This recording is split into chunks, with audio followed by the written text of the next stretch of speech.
So we are going to start TypeScript today as जैसे हमने बोला ना कि हम प्रॉपर TypeScript शुरू करेंगे विद Next.js और जो भी चीजें रिक्वायर्ड होंगी, जैसे हमने मन स्टैक में पढ़ा, हमने सारी जावास्क्रिप्ट नहीं पढ़ी, मन स्टैक शुरू कर दी, बीच में जो जो एक्स्ट्रा फीचर हमें रिक्वायर्ड था हम पहले वो सेपरेट पढ़ते थे और फिर उसे अप्लाई करते थे डायरेक्टली अपने प्रोजेक्ट में। तो ऐसे ही हम करेंगे TypeScript के साथ, वरना हम अगर TypeScript की सारी कहानियां पढ़ना शुरू कर दें तो पहले 2 महीने तो TypeScript के पढ़ने में लग जाएंगे और TypeScript में वो सारी चीजें हमें शायद जरूरत भी ना पड़े, क्योंकि वक्त के साथ साथ जब कोई चीज जरूरत पड़ती है तो तब वो पढ़ी जाए तो ज्यादा मौसर होती है मेरे ख्याल में।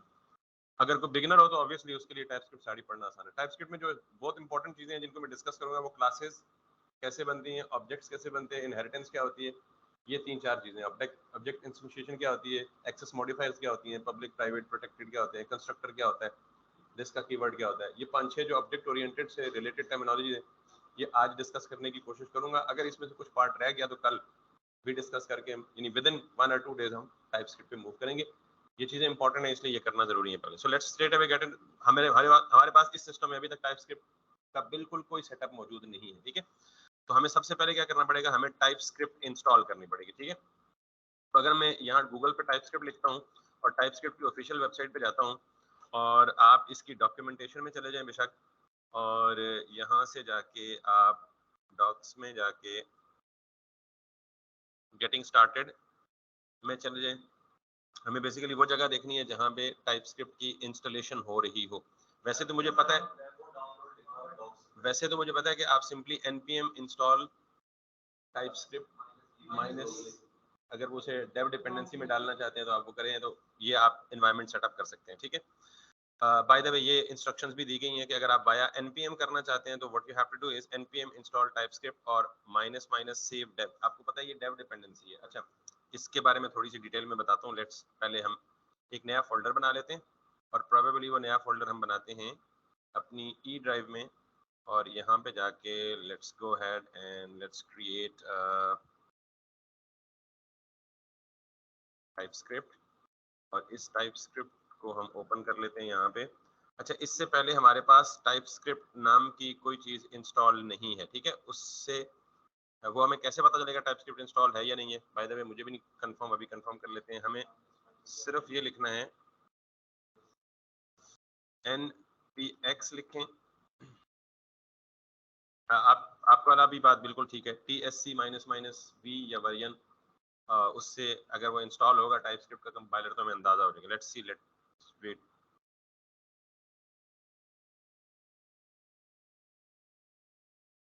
जैसे हम ये चेक करते हैं ना कि हमारे सिस्टम में नोड इंस्टॉल है या नहीं है, तो हम उसके लिए क्या करते हैं, हम नोड -v लिखते हैं, या अगर पूरा लिखना हो तो 2 दफा हाइफन लिख के वर्जन लिखते हैं, तो हमें ये पता लग जाता है। इसी तरह TSC stands for TypeScript compiler, ठीक है। तो हम ये करेंगे जी -v, तो हमें ये पता चलेगा। अब उसने कहा जी TSC कमांड नॉट फाउंड, इसका मतलब है TypeScript का कंपाइलर हमारे सिस्टम में इंस्टॉल नहीं है। अच्छा, कंपाइलर क्या होता है, इसकी जरूरत क्यों पेश आती है? Just for the absolute beginners, TypeScript को ब्राउजर सपोर्ट नहीं करते। ये थोड़ा सा कर्टन रिमूव कर देंगे, थोड़ा सा अंधेरा वो। TypeScript को जो है ब्राउजर सपोर्ट नहीं करता, ब्राउजर पे TypeScript नहीं चलती, ब्राउजर पे क्या चलती है, जावास्क्रिप्ट चलती है। तो TypeScript बेसिकली हमारे प्रोग्रामिंग या डेवलपमेंट की ईज के लिए होती है, ठीक है। यानी बहुत बड़े प्रोजेक्ट्स को मैनेज करना आसान होता है, डिबग करना आसान होता है, एरर की रेक्टिफिकेशन करेक्शन आसान होती है, रीयूजेबिलिटी बहुत ज़्यादा बढ़ जाती है जब आप ऑब्जेक्ट ओरिएंटेड प्रोग्रामिंग करते हैं।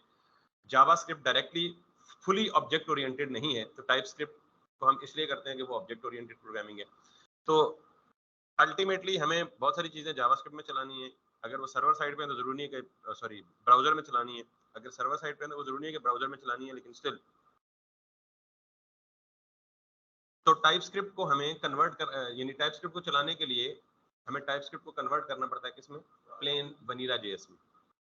तो यूँ समझें कि TypeScript वनीला जेएस के ऊपर एक लेयर है। तो हम क्या करते हैं, जब भी TypeScript का कोड लिखते हैं तो TypeScript को ब्राउजर पे चलाने के लिए वापस कन्वर्ट किया जाता है किसमें, जावास्क्रिप्ट में, वनीला जेएस में। और ये काम हम खुद नहीं करते बल्कि ये काम कंपाइलर करता है। तो बेसिकली यूँ समझ लें कि compiler is a software that works as a translator that converts the code written in TypeScript back into the vanilla JS। Clear होगी बात? तो ये जो कंपाइलर है ना TSC TypeScript कंपाइलर, इसकी जरूरत क्यों पेश आती है, उसका जवाब था कि we write the code in TypeScript and TypeScript compiler will convert into the vanilla JS and then it will be run obviously. तो हमारे पास हमने देख लिया कि हमारे पास TypeScript ये नहीं, हमारे पास TSC इंस्टॉल नहीं है, ठीक है। तो अगर आप यहाँ पे डॉक्यूमेंटेशन में जाएंगे तो ये कमांड देंगे npm install TypeScript, और अब ये देखें कि ये जो आखिरी फ्लैग है ना, इसका मतलब ये है कि हम TypeScript को एज अ डेव डिपेंडेंसी रखना चाहते हैं, यानी ये सिर्फ डेवलपमेंट के दौरान काम आती है। प्रोडक्शन में तो ऑब्वियसली कोड हमारा कंपाइल होकर बिल्ड के फोल्डर में जाएगा, जो भी होगा ट्रांसलेट होकर वनीला जेएस में तो चलेगा। तो ये सिर्फ डेवलपमेंट में हमें सपोर्ट करती है, और TypeScript बहुत बड़े प्रोजेक्ट्स में इस्तेमाल होती है, यानी ज्यादा ये बेस्ट है कि आप हर प्रोजेक्ट में TypeScript इस्तेमाल करें, लेकिन स्पेशली जब आपकी प्रोजेक्ट बहुत ज्यादा बड़ा हो जाता है या ग्रो करता है, फिर आपको इम्पोर्टेंस का फिर आपको पता लगता है कि TypeScript की इम्पोर्टेंस क्या है, ठीक है। बहरहाल तो हम इसे as a dev dependency install करेंगे, ठीक है। सो मैं यहाँ पे जाता हूँ और ये आपका जो TSC है वो इंस्टॉल कर देगा साथ ही। ये जो npm install TypeScript है, ये TypeScript के साथ TSC यानी TypeScript कंपाइलर भी इंस्टॉल कर देगा। So this is our first step. Sorry, अच्छा, बेसिकली ट्रांसपाइलर और दोनों ट्रांसलेटर्स हैं, कंपाइलर भी ट्रांसलेटर है और ट्रांसपाइलर भी ट्रांसलेटर है, बस इतना जान लेना काफी है। अल्टीमेट पर्पस जो है वो इसका ट्रांसलेट करना है। अच्छा, हमने क्या ओके हमने TypeScript इंस्टॉल किया, तो इस TypeScript के साथ हमारा जो TSC है यानी TypeScript कंपाइलर है वो इंस्टॉल हो चुका होगा। हमें वो चेक करने के लिए क्या करना पड़ेगा, दोबारा अगर आप यहाँ पे जाएं डॉक्यूमेंटेशन में तो आप npx TSC लिखेंगे, तो या सिर्फ अब आप ये चेक करना चाहते हैं कि क्या TypeScript इंस्टॉल हुआ या नहीं हुआ, तो आप वही वाली कमांड TSC -v लिखें या माइनस वर्जन लिखें, तो ये आ जाना चाहिए, ठीक। लेकिन अगर still if it is not available तो आप एक कमांड और रन करके फिर ट्राई करें, npx TSC, ठीक है।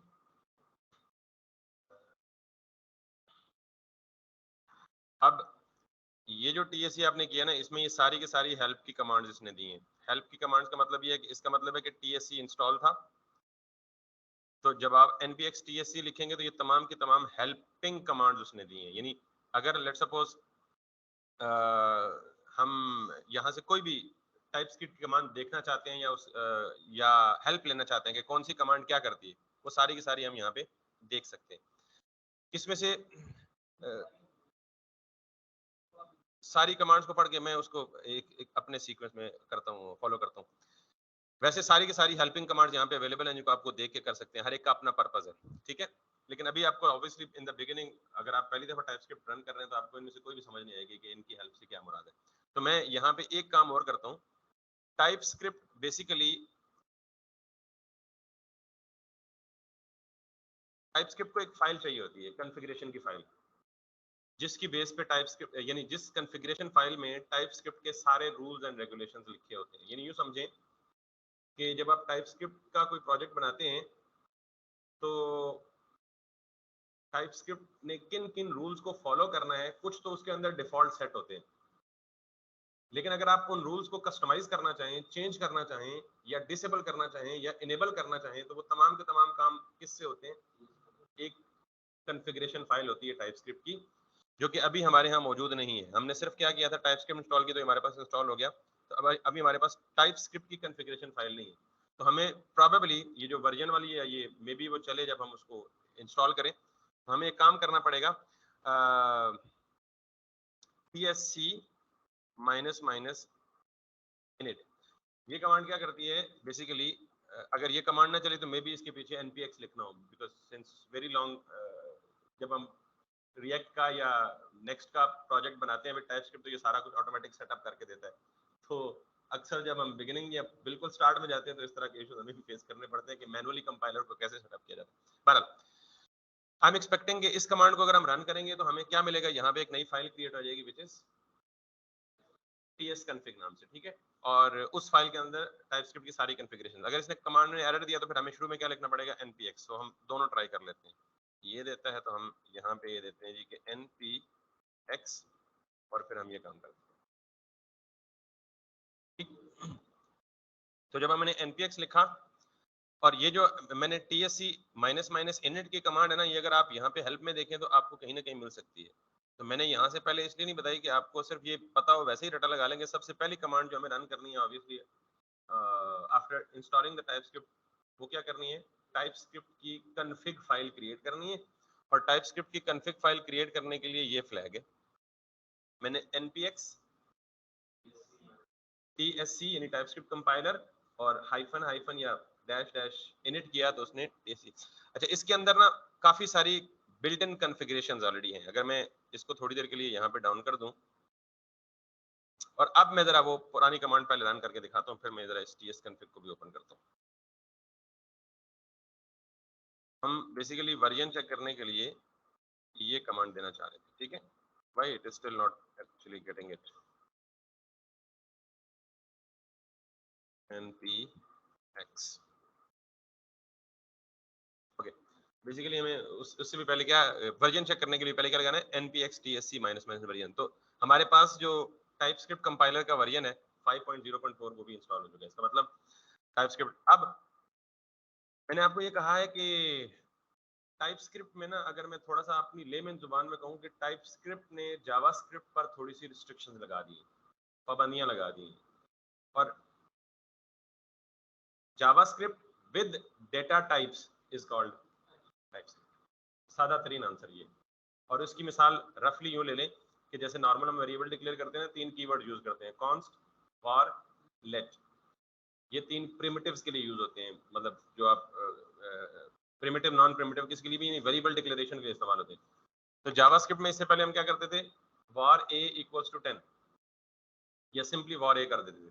तो अब टाइपस्क्रिप्ट में आपके पास रिस्ट्रिक्शन है कि आपने जब वेरिएबल डिक्लेयर किया तो उसके साथ क्या दे दें आप, उसकी डेटा टाइप भी लाजमी दें।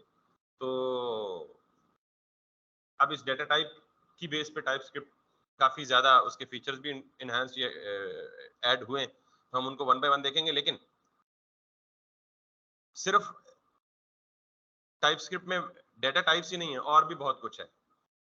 और जितना कुछ भी है उस सारे के सारे की सेटिंग जो है वो हम ts config की फाइल के अंदर, जेसन की फाइल है, और जेसन आपको पता है क्या होता है, जावास्क्रिप्ट ऑब्जेक्ट नोटेशन। और इसमें जो कुछ चीज भी हम लिखते हैं वो प्रॉपर्टीज की फॉर्म में लिखते हैं, और प्रॉपर्टीज ऑब्जेक्ट की तरह की वैल्यू पेयर होती हैं।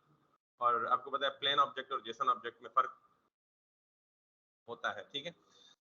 तो ये ts config.json में सारी की सारी कॉन्फ़िगरेशन है, सारी की सारी सेटिंग्स है, कुछ रूल्स इनेबल करने हैं, कुछ डिसेबल करने हैं, क्या करना है क्या नहीं करना। बाय डिफॉल्ट हम अभी इसके साथ नहीं छेड़ेंगे, जो सेटिंग्स की डिफॉल्ट हुई भी है हम एज इट इज उसी को रहने देंगे। तो हम यहाँ पे क्या करते हैं, बिल्कुल रूट डायरेक्टरी में एक नई फाइल बनाते हैं और उसको हम कुछ भी नाम दे दें, फॉर एग्जांपल app.js दे देते हैं। और यहाँ हम लिखते हैं जी console.log, और यहाँ पे हम लिखते हैं जी let's suppose hello, sorry yes, वो टीएस की आएगी तो तब हम वो इसको कॉन्फ़िगर करेगा टीएस। अब बुनियादी तौर पे मैंने एक फाइल बनाई app.ts और उसके अंदर सिर्फ लिखा console.log। हम सबको पता है कि console.log जावास्क्रिप्ट है और ये वनीला जावास्क्रिप्ट है, इसमें टाइपस्क्रिप्ट नाम की कोई चीज नहीं है। तो हमने लिखा किसके अंदर है, टीएस के अंदर जावास्क्रिप्ट लिखा है, दिस इज अलाउड। तमाम का तमाम जावास्क्रिप्ट वैलिड टाइपस्क्रिप्ट है, ठीक है, अनलेस कि हम उसे स्ट्रिक्ट मोड में न रखें कि वो टाइप्स पर ऐड करेंगे। लेकिन अभी हमने वेरिएबल वगैरह डिक्लेयर ही नहीं किया, तो ये कंसोल बेसिकली क्या है, टाइपस्क्रिप्ट। अब हमने क्या करना है हमने टाइपस्क्रिप्ट की फाइल को रन करना है। आपको ये पता है, अभी मैंने थोड़ी देर पहले बताया कि टाइपस्क्रिप्ट का कोड कन्वर्ट होता है किसमें, वनीला जेएस में, और फिर वो रन होता है, ठीक। तो मुझे सबसे पहले क्या करना होता है, जब भी हम टाइपस्क्रिप्ट का कोड लिखते हैं तो पहले हमने टाइपस्क्रिप्ट के कोड को कंपाइल करना होता है। तो कंपाइलेशन या ट्रांसपाइलेशन क्या है, बेसिकली ट्रांसलेशन है टाइपस्क्रिप्ट कोड की किसमें, वनीला जेएस में कन्वर्जन। तो हम टाइपस्क्रिप्ट लिखा तो टाइपस्क्रिप्ट को रन करने से पहले हमें क्या करना पड़ेगा, कंपाइल करना पड़ेगा। तो उसके लिए हम क्या करते हैं, psc, और हम क्योंकि करंट डायरेक्टरी में, टाइपस्क्रिप्ट मेरी करंट डायरेक्टरी है रूट, इधर भी मैं करंट डायरेक्टरी में हूँ। अगर मैं tsc और उसके followed by name of the file जिसको मैं ट्रांसपाइल करना चाहता हूँ वो लिखूंगा app.ts, मेरे ख्याल में एक्सटेंशन के बगैर भी ये चल जाने चाहिए। और अगर मैं फाइल का नाम भी न दूं तो फिर भी इसे ट्रांसफाइल कर देना चाहिए कि ये खुद ही ढूंढेगा कि कितनी टीएस की फाइल है, उनको ट्रांसलेट कर देगा। Let's see if it does at all. ये अगेन नहीं कर रहा तो अगेन आपको क्या करना पड़ेगा शुरू में, npx। सो अब जरा ये देखें कि जो ही मैंने लिखा npx tsc app.ts, तो मैंने कहा जी कि टाइपस्क्रिप्ट कंपाइलर यानी कंपाइल करो किसको, app.ts की फाइल को। इसने किया कि जो app.ts थी ना, एग्जैक्टली इसके पैरेलल उसने एक नई फाइल बनाई जिसका नाम उसने क्या रखा, app.ts, और उसके अंदर एग्जैक्टली वही सारा का सारा कोड है। जिसने सैस पढ़ी है ना उसको पता है कि बेसिकली सैस में हम क्या करते हैं, CSS ही लिखते हैं, लेकिन CSS के लिखने का अंदाज थोड़ा सा चेंज है, मॉडर्न है, बहुत सारी फैसिलिटी, बहुत सारे फीचर्स हैं, लेकिन अल्टीमेटली वो सैस भी क्या होता है, जब हम उसे सैस वॉचर में भेजते हैं तो वो पूरी की पूरी सैस को कन्वर्ट करके नई फाइलें बना देता है CSS की। तो सैस का जितना भी कोड है वो उठा के उसको क्या कन्वर्ट कर देता है, CSS कन्वर्ट कर देता है। तो सैस क्या था, बेसिकली एक फैसिलिटेशन थी।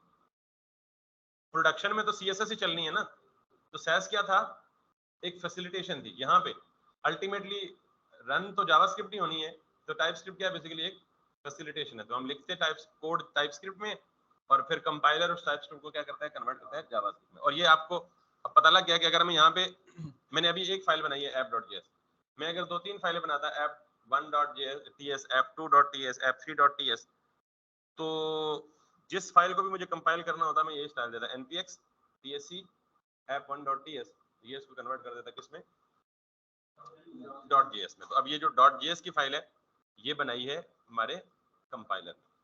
यहाँ तक बात समझ आ गई है।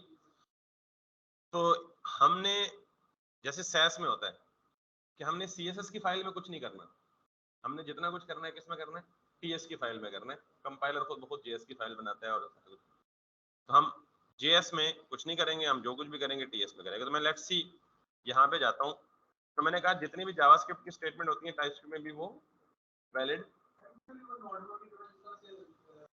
जी बिल्कुल, इसमें भी कंपाइलर TS कॉन्फ़िग में वॉचर हम कर सकते हैं, कॉन्फ़िगर कर सकते हैं वॉचर, ये एक बल्कि कमांड है। इसी के आगे अगर मैं W लिख देता, इसी के आगे मैं माइनस या हाइफन W लिख दूं तो ये वॉचर वॉचिंग शुरू हो जाएगी।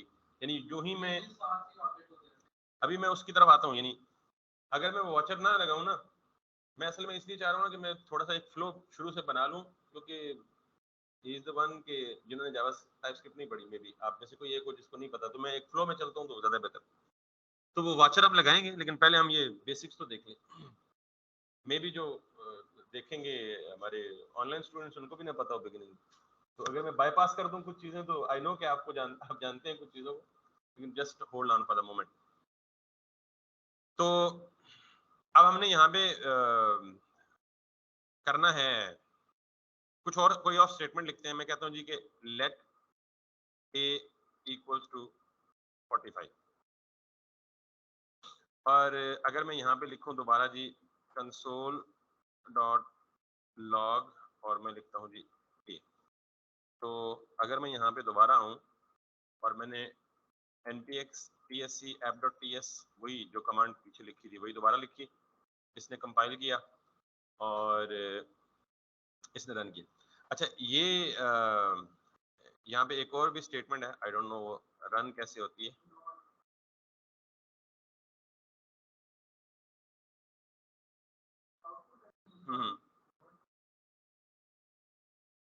नोड के लिए मुझे फिर app.js करना पड़ेगा, इज इट? खैर ये तो आपको पता है कि नोड में जावास्क्रिप्ट की फाइल कैसे रन करते हैं, ये तो पुरानी बात है।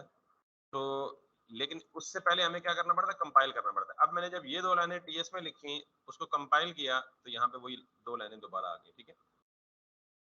तो इसका मतलब है कि जो कुछ मैंने टाइपस्क्रिप्ट में लिखा एग्जैक्टली वही valid JavaScript.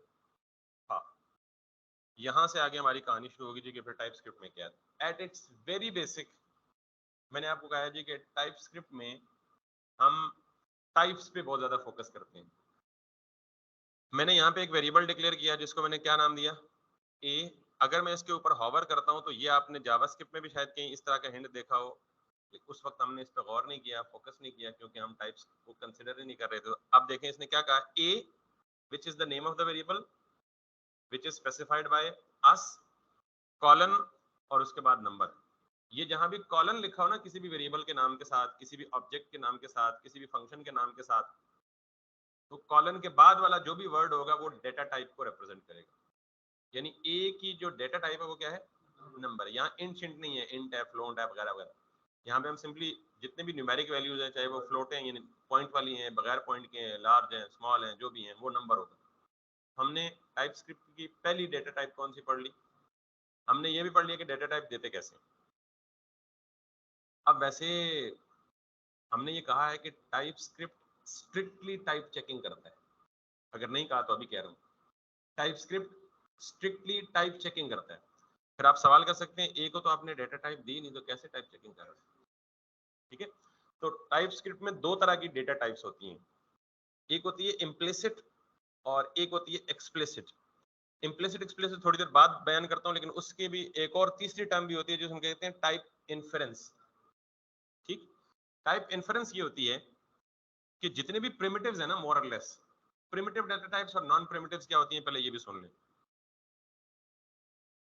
Number, Boolean, string, ये तीन डेटा टाइप्स मोस्टली इनको कंसीडर किया जाता है, ये क्या है, प्रिमिटिव्स हैं। कौन कौन सी, नंबर, स्ट्रिंग, बुलियन। अगर कोई और भी है आपके जहन में तो मुझे बता दें, आगे कहीं अगर आई तो मैं बता दूंगा। फिलहाल तीन, ये तीन कौन सी हैं, प्रिमिटिव्स हैं। ऑब्जेक्ट, फंक्शन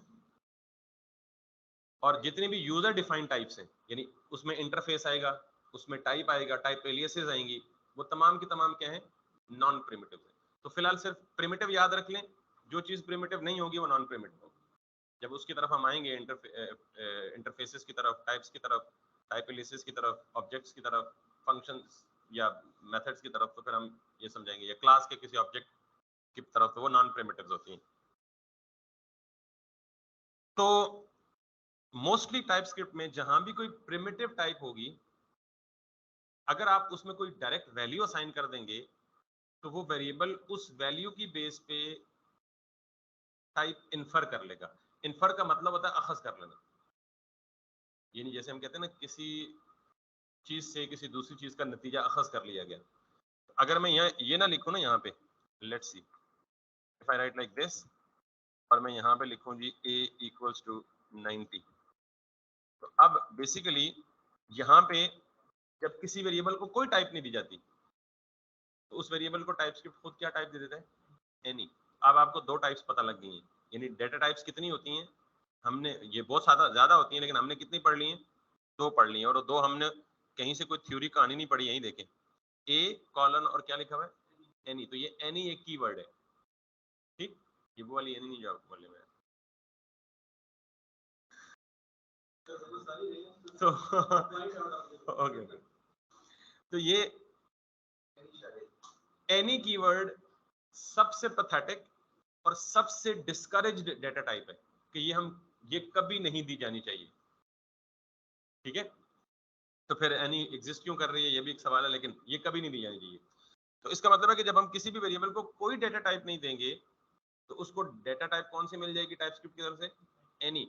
और एनी का कीवर्ड टाइप चेकिंग को डिसेबल कर देता है। एनी का कीवर्ड टाइप चेकिंग को, तो मुझे बताएं हम टाइप स्क्रिप्ट क्यों पढ़ रहे हैं, टाइपिंग की वजह से। तो अगर हम किसी को एनी दे दें तो टाइप चेकिंग डिसेबल हो जाती है, तो टाइप स्क्रिप्ट यूज करने का फायदा, इसलिए एनी को इस्तेमाल नहीं किया जाता। खैर, अब हमने यहाँ कोई डेटा टाइप नहीं दी तो मजबूरन उसको पता ही नहीं था डेटा टाइप क्या है। अब जरा देखिएगा, अगर मैं ए में दोबारा यहाँ पे असाइन कर दूं दिस, नहीं एरर देगा ना, एरर क्यों नहीं दिया इसने पता है कि एनी ने, अब देखें हो क्या रहा है, एक मिनट पहले जरा प्रॉब्लम समझे, बिकॉज ये पहली और आखिरी दफा समझाऊंगा, इसके बाद मैं सारी चीजों को रेफरेंस यही दूंगा कि हम पहली क्लास में पढ़ चुके हैं। हम ये कहते हैं जी कि ए में एक वैल्यू हमने असाइन की विच इज 90। अब अगली दफा ए में दोबारा एक वैल्यू असाइन की, यानी यहाँ पे वैल्यू हमने असाइन की नंबर टाइप की, यहाँ पे हमने वैल्यू असाइन की। अब किसी भी बड़े कॉर्पोरेट या बड़े प्रोजेक्ट में ये बहुत बड़ा ब्लंडर हो सकता है कि आपका वेरिएबल, यानी आप वेरिएबल में अपनी एग्जिस्टिंग वैल्यू को ओवरराइट कर रहे हैं। अच्छा, ये ओवरराइट अगर तो न्यूमेरिक वेरिएबल है तो उसको नंबर से ही ओवरराइट करें, that still should be acceptable. लेकिन अगर एक नंबर टाइप के वेरिएबल में हम क्या असाइन कर रहे हैं, स्ट्रिंग असाइन कर रहे हैं, that can cause major problems later on sometime later in the project. ये चीज कभी भी काबिल कबूल नहीं होनी चाहिए, लेकिन ये अभी अगर काबिल कबूल है तो ये किस वजह से है, एनी की वजह से है कि एनी ने टाइप चेकिंग क्या कर दी है, डिसेबल कर दी है। तो हम क्या करते हैं टाइप स्क्रिप्ट में, जब भी कोई वेरिएबल डिक्लेयर करते हैं तो हम लाजमन खुद से एक्सप्लिसिटली यानी टाइप इन्फरेंस यानी खुद से टाइप कब नहीं देते, जब हम वेरिएबल डिक्लेयर करते हैं साथ ही उसको वैल्यू असाइन कर देते हैं। जब हम वैल्यू असाइन कर देंगे तो वो क्या हो जाएगा, टाइप इन्फरेंस हो जाएगी। जरा आप देखिएगा गौर से, मैं टाइप इन्फरेंस की एक मिसाल देता हूँ। मैंने यूं किया, अब भी मैं वही काम कर रहा हूं, लेकिन अब ये एरर दे रहा है, पहले ये एरर नहीं दे रहा था। अब ये क्यों एरर दे रहा है, जब मैंने यहां पे किया ना तो इसने बजाय ए को एनी देने के ए को क्या दे दिया। आप याद रखिएगा कि जब भी किसी भी वेरिएबल को डिक्लेयर करके फौरन उसको इनिशियल वैल्यू असाइन कर देंगे तो जिस टाइप की वैल्यू असाइन करेंगे वो टाइप इन्फर हो जाएगी। अब ए ने नंबर को इन्फर कर लिया, अब अगर इसको पता है कि ए की डेटा टाइप क्या नंबर है, लेटर ऑन अगर मैं उसी ए में स्ट्रिंग स्टोर कर रहा हूं तो वो कह रहा है जी ये एरर देखें, ये आप अक्सर देखेंगे एरर कि टाइप स्क्रिप्ट में आप टाइप स्क्रिप्ट को समझने से ज्यादा एरर को समझने पे फोकस कीजिएगा, आपकी जिंदगी आसान हो जाएगी। तंग टाइप स्क्रिप्ट नहीं करती, टाइप स्क्रिप्ट में आने वाले एरर्स तंग करते हैं। आप जब भी ये देखें type string is not assignable to type number, देखें मैं कह रहा हूं ये टाइप स्ट्रिंग है और इसकी टाइप नंबर है, तो मैं टाइप स्ट्रिंग को असाइन करने की कोशिश कर रहा हूं किसमें, तो एरर क्या आया, type string is not assignable to number. अक्सर ये एरर आप देख रहे हो, क्लियर होगी बात। और ये क्यों आया, बिकॉज यहाँ पे इसकी डेटा टाइप नंबर है। तो एक चीज पहली बात आपने यहाँ से टेक अवे ये करना है कि जब भी आप किसी वेरिएबल को डिक्लेयर करें और साथ ही इनिशियलाइज कर दें तो जिस वैल्यू से आप उसे इनिशियलाइज करेंगे वो वैल्यू क्या हो जाएगी, इन्फर हो जाएगी। और फिर उस वेरिएबल में, अच्छा मैं अगर यहाँ नंबर करूं तो ये ओवरराइट हो जाएगा, यहाँ पे मसला नहीं करेगा। क्यों, क्योंकि मैं type number is being assigned to type number which is allowed. ठीक, तो ये पहली बात। दूसरी बात, अगर मैं ये यूं ही रखूं तो उसके लिए नॉर्मली याद रखें कि जब भी आप कोई वेरिएबल डिक्लेयर करें तो उसको यतीम ना छोड़ें। यतीम ना छोड़ें का मतलब उसको उसकी लाजमी टाइप स्पेसिफाई करें, सिर्फ अगर डिक्लेयर करें। तो अगर मैं यहाँ पे दे दूं नंबर तो अब ये फिर एरर देगा, क्योंकि अब ये ए एन ही नहीं रहा, ये क्या हो गया। बस आपने सिर्फ बिगिनिंग में ना एक कुलिया समझना है कि आपने जब भी किसी वेरिएबल डिक्लेयर करना है उसको कॉलन दे के, बल्कि आप शुरू में इन्फरेंस पे डिपेंड ही ना करें, आप हर वेरिएबल को टाइप करना शुरू कर दें। ये बात की बात है, जब आप थोड़े से प्रोफेशनल लेवल पे आते हैं तो फिर रिकमेंड किया जाता है कि यार जहां इन्फ्रेंस पॉसिबल है वहां आप मैनुअल टाइप ना दें, लेकिन आप आदत बनाने के लिए जब भी जहां भी वेरिएबल डिक्लेयर करें उसको टाइप दे दें। यानी अगर आप ये भी करना चाहते हैं ना, let's suppose if a equals to 90, so you should do it like this, that's it। इसमें कितना जोर लगता है, कितनी प्रॉब्लम होती है। तो आप इनिशियलाइज करें या ना करें, हर केस में आदत बनाने के लिए किसी भी वेरिएबल को क्या दे दें, नंबर दे दें। अब तक की जितनी गुफ्तगू है ना उसमें सिर्फ एक पॉइंट आपका है, और वो पॉइंट क्या है, whenever we declare a variable, और अभी तक हम सिर्फ primitives की बात कर रहे हैं, स्ट्रिंग, बुलियन और नंबर। तो आप जब भी कोई वेरिएबल डिक्लेयर करें ए, अगर आपको पता है कि आपने इसमें नंबर रखना है तो आप उसे क्या दे दें, नंबर, और दोबारा ओके। और अगर आपने कोई स्ट्रिंग यानी किसी वेरिएबल में कोई स्ट्रिंग सेव करनी है लाइक नेम, तो आप इसको क्या दे दें, स्ट्रिंग। और अगर आपने ये जो नेम है ना, ये मे बी रिजर्व वर्ड या कोई की वर्ड है, ठीक है, मैं इसको कह देता हूँ जी कि फॉर एग्जांपल एफ नेम कह दें या एफ नेम कह दें, ठीक। अच्छा नॉर्मली पता है क्या करते हैं आप, लाजमी इसके हिंट्स जरूर पढ़ा करें। एरर आ गया ना, अब मुझे तो पता था ना फौरन आप कि किस वजह से एरर आ सकता है। वो कहता है जी can not redeclare block scoped variable name, can not redeclare, सिर्फ इस लफ्ज पे फोकस करें, रीडिक्लेयर इसका मतलब ये चीज पहले से कहीं डिक्लेयर हुई भी है, इसीलिए वो रीडिक्लेयर क्या करे। अब मैंने तो कोई डिक्लेयर ही नहीं की, तो फिर कहाँ डिक्लेयर हुई है, तो फिर आप अल्टीमेटली क्या समझें, ये कोई ना की वर्ड है जिसको आप यूज नहीं कर सकते। इस तरह के कई कीवर्ड है, मिसाल के तौर पे यहाँ क्लास, क्लास एक कीवर्ड है, ये इसके ऊपर भी एरर देगा। वैसे क्लास कीवर्ड है तो कहते हैं जी क्लास से पहले लेट नहीं आ सकता, एरर देगा क्योंकि ये रिजर्व है ना।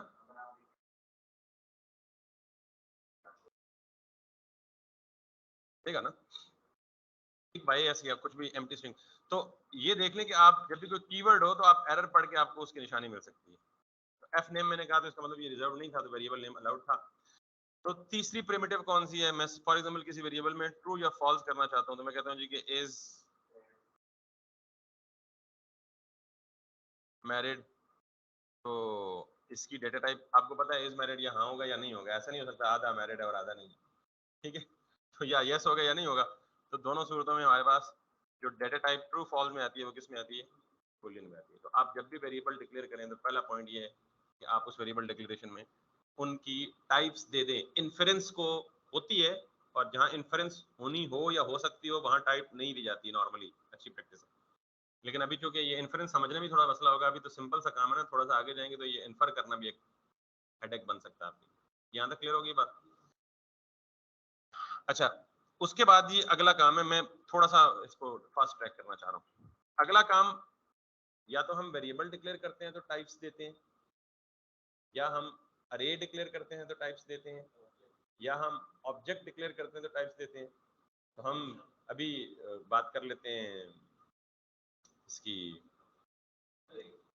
अरे की बात कर लेते हैं, ठीक। तो बिल्कुल इसी तरह हम अगर कहेंगे जी लेट नेम्स, अब हमने बेसिकली नेम्स का मतलब एक अरे देनी है जिसमें हमने मल्टीपल नेम्स स्टोर करने, दो ही काफी हैं, 6-7 भी हो सकते हैं। तो अब मुझे इसने कोई एरर नहीं दिया, अगर मैं नेम्स के ऊपर जाऊंगा तो मुझे वो खुद ब खुद इन्फर करके दे रहा है। अच्छा, ये इन्फरेंस ये होती है ना कि समटाइम आपको नहीं पता, सिंटैक्स नहीं पता लगता होता कि आपने क्या चीज या किस चीज की डेटा टाइप क्या करनी है। तो आप कहीं और कोई वेरिएबल यूज हुआ होगा ना, उसके हॉवर करके देख लें कि अरे की डेटा टाइप कैसे देनी है, ऑब्जेक्ट की डेटा टाइप कैसे देनी है, या सिंपली आप नॉर्मल प्लेन जावास्क्रिप्ट का स्टाइल लिख के आप उसको चेक कर लेंगे वो कैसे इन्फर कर रहा है उसको, ठीक है। अब यहाँ तो मैं वैल्यू दे रहा हूँ, डायरेक्ट अरे को इनिशियलाइज कर रहा हूँ, उसने क्या कर लिया? इन्फर कर लिया, ठीक। लेकिन अगर मैं वैल्यू कहीं बाद में असाइन करनी होती तो यहाँ मैं सिर्फ क्या दे सकता था? स्ट्रिंग। अगर मैं ये सिर्फ स्ट्रिंग दे दूं, इसका मतलब ये है कि ये जो वेरिएबल है नेम्स, ये अरे नहीं है, ये क्या है? ये एक स्ट्रिंग टाइप का सिंगल वेरिएबल है, और इसमें एक स्ट्रिंग आ सकती है। लेकिन अगर मुझे एम्प्टी अरे नहीं, ये सिंटेक्स का पार्ट है कि आप simply opening and closing curly brackets दे दें, तो इसका मतलब ये हुआ कि अब मैंने नेम्स नाम की एक अरे डिक्लेयर की है जिसके अंदर क्या आ सकता है? सिर्फ स्ट्रिंग्स आ सकते हैं। तो अगर मैं ये स्क्वायर ब्रैकेट नहीं दूंगा तो इसका मतलब नेम्स क्या है?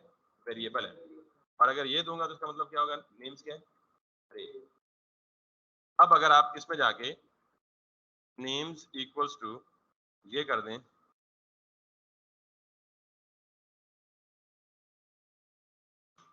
तो ये मुझे एरर देगा,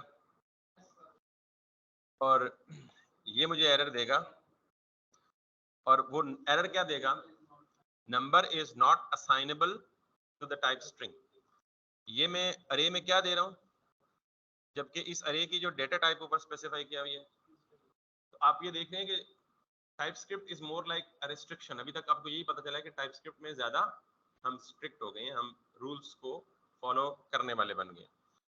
अगर बिलफर्ज कहीं कोई ऐसा मौका है, कोई ऐसा पॉइंट आए कि आप चाहते हैं जी कि किसी एक पर्टिकुलर लाइन के लिए, या किसी एक पर्टिकुलर फाइल के लिए, या किसी एक पर्टिकुलर फंक्शन के लिए कोई खास रूल डिसेबल हो जाए, तो वो आप टीएस कॉन्फ़िग में जाके कर सकते हैं। यानी मैं यहाँ इसके ऊपर लाइन में भी रूल्स को डिसेबल कर सकता हूँ। यहाँ पे मैं यूं कमेंट डाल के ना, यहाँ पे टाइपस्क्रिप्ट की एक मखसूस लाइन है, वो रूल हम देख सकते हैं टाइपस्क्रिप्ट की डॉक्यूमेंटेशन में, वो लिख दो तो फिर ये इग्नोर हो जाएगा।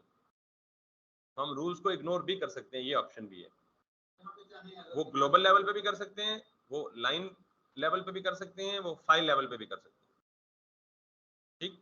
खैर, तो अभी ये एरर आपके सामने वाजे है कि जी आपको ये कह रहा है जी कि I should have only names. तो अगर मैं यहाँ पे स्ट्रिंग्स लिखूंगा तो इसको कोई प्रॉब्लम नहीं होगा। और आपको पता है string double quote, single quotes और बैक टिक्स में हम लिख सकते हैं जावास्क्रिप्ट के पार्ट में, ये that's not a big deal. तो जब भी आपको स्ट्रिंग होगी वाइस वर्सा कर लें, अगर मैं ऊपर नंबर बोल दूं टाइप में कि अरे होगी ऑफ टाइप नंबर, तो नीचे अगर मैं स्ट्रिंग दे दूं तो वो फिर एरर देगा, वो कहेगा जी नहीं you are kind of stuck actually, you are not allowed to write anything openly just the way you were doing। अगर मैं इस चीज को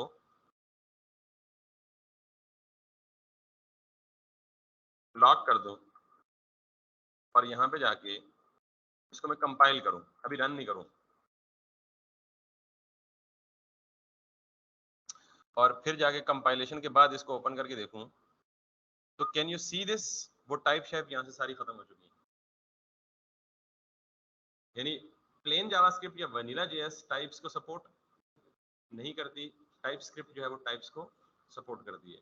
अब टाइप स्क्रिप्ट का मसला ये है कि वो टाइप्स को तो सपोर्ट करती है, उसमें हम बाकी सारे फीचर्स, ब्यूटी, रीयूजेबिलिटी, फला फला फला फला, वो सारे फीचर्स में तो आएंगे, लेकिन वो रन होने के लिए दोबारा उसको कन्वर्ट करने का पड़ेगा किसमें, प्लेन जेएस में। तो वो टाइप स्क्रिप्ट के कंपाइलर को पहले से रूल्स पता है जिनको फॉलो करके उसने उसको कन्वर्ट करना है बैकवर्ड जावास्क्रिप्ट के अंदर, तो उसने कर दिया जहां पे कोई टाइप शेप उसने नहीं दी हुई। ठीक है, बहरहाल आपको हार्डली कहीं जावास्क्रिप्ट की फाइल को ओपन करके देखना पड़ता है, you are not supposed to open them just the way you are not supposed to open the CSS file while writing the Sass. ये सैस की बार-बार इसलिए मिसाल दे रहा हूं कि he is very good in Sass but he didn't I mean work in TypeScript. तो जरा मैं, आपने सैस में भी काम नहीं किया तो आप कहेंगे हमें क्यों सैस की मिसालें बार-बार दे रहे हैं।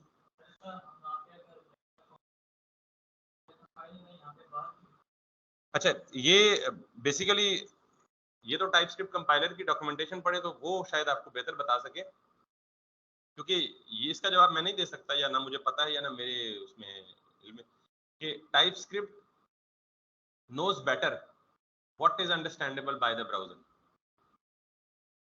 that's it। यानी मेरे पास यही जवाब है, बाकी क्यों, ऑब्वियसली इसका कोई वैलिड ऑथेंटिक जवाब होगा, और उसके लिए आप टाइपस्क्रिप्ट के रूल्स पढ़ लें कि why it converts everything to var. ठीक, तो मैंने जैसे कहा ना कि हमें जावास्क्रिप्ट को, मैंने गलती होगी ना, मैंने वो ओपन करके दिखा दी, उसमें से सवाल पूछा तो मैं तो ओपन करके नहीं दिखानी है। ठीक, तो बहरहाल स्टिल कि टाइपस्क्रिप्ट कंपाइलर में क्या है, मतलब आपके ख्याल में कंपाइलर एक सॉफ्टवेयर है ना, उसमें रूल्स लिखे गए हैं, और उसमें रूल्स ही लिखे गए हैं कि किस टाइप को किस में कन्वर्ट करना है, किस टाइप को बैकवर्ड कंपैटिबल बनाने में क्या करना है और क्या नहीं करना। प्रोबेबली आपको ये डॉक्यूमेंटेशन से इसका आंसर मिलेगा। यहाँ पे हम सिर्फ ये कह सकते हैं जी कि इसने ये किया है। बॉस, असल में काफी लंबी बहस हो सकती है इन बातों पे, इसलिए मैंने बहस ही मुका दी, मुझे नहीं पता। मतलब ऑब्वियसली रीजन है इसके पीछे, ऐसा नहीं है कि रीजन नहीं है। एनीवेज, तो दिस इज हाउ जी। अब हम थोड़ा सा मजीद आगे चलते हैं और वेरिएबल्स पे मेरे ख्याल में बात हो गई है। अच्छा, ऐसा भी मुमकिन है कि अगर आप थोड़ा सा कॉम्प्लेक्स काम करते हैं, मैंने कहा जी लेट ए, और मैं चाहता हूं जी कि अगर मैं सिर्फ ये कर दूंगा तो इसका मतलब है कि ए में सिर्फ क्या आ सकता है, नंबर आ सकता है। लेकिन अगर मैं ये कर दूं पाइप साइन और स्ट्रिंग कर दूं,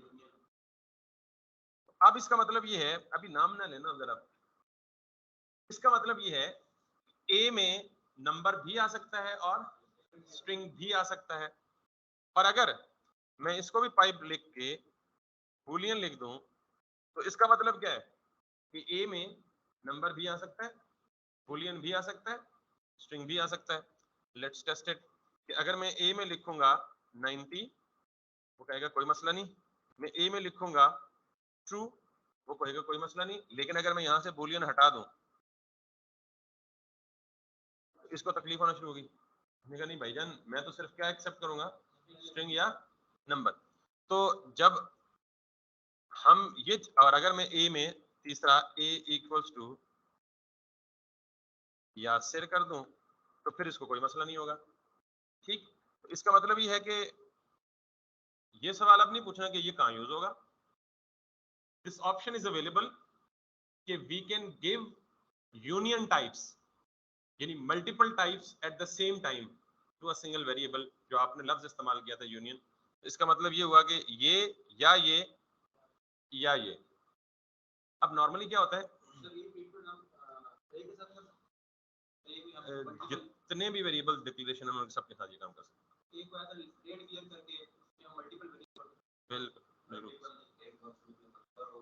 नहीं होना वो चाहिए, अगर हम ये करें तो अरे में कर सकते हैं, जावास्क्रिप्ट रिस्ट्रिक्ट नहीं करती, लेकिन अरे डाटा स्ट्रक्चर का पर्पस यही है कि अरे should contain a similar type of data, लेकिन ये रिस्ट्रिक्शन नहीं है कि आप कर नहीं सकते, कर सकते हैं, करेंगे नहीं, उसके लिए फिर डिफरेंट और चीजें अवेलेबल है ना, और डाटा स्ट्रक्चर्स अवेलेबल है जो आप यूज कर सकते हैं। एनीवेज, ये जो काम है ना, it might get complex at times, यानी आपने लेट्स सपोज 10 या 12 वेरिएबल्स डिक्लेयर करने हैं और आपने सब में यूनियन टाइप देनी है, तो आप बार बार हर एक लाइन में इस तरह का काम करें तो इट माइट गेट लेंथी, दो के वैलिड है, कोई मसला नहीं है। तो आप क्या करते हैं, यहाँ पे एक नया कॉन्सेप्ट आता है, दैट कम्स टाइप एलियस। यहाँ पे एक नया कॉन्सेप्ट आता है जिसको हम क्या बोलते हैं, टाइप एलियस।